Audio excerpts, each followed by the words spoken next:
White house ખાતે US રાષ્ટ્રપતિ Donald Trump અને યુક્રેનિયન રાષ્ટ્રપતિ ઝેલેન્સ્કી વચ્ચે થયેલા હાઈ વોલ્ટેજ ચર્ચા પછી રાજદ્વારી સમીકરણો ઝડપથી બદલાયા છે।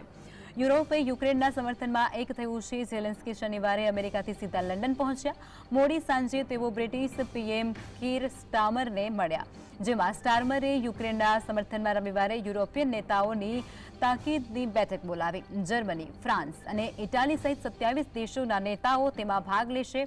આ દરમિયાન યુએસ રાષ્ટ્રપતિ ડોનાલ્ડ ટ્રમ્પે વ્હાઇટ હાઉસ ખાતે પત્રકારો સાથે વાત કરતા ઝેલેન્સ્કી પર યુદ્ધખોર હોવાનો આરોપ લગાવ્યો। ટ્રમ્પે કહ્યું કે યુક્રેન કોઈપણ સંજોગોમાં રશિયા સામે યુદ્ધ જીતી શકશે નહીં, પરંતુ ઝેલેન્સ્કી યુદ્ધ પર આગ્રહ રાખી રહ્યો છે।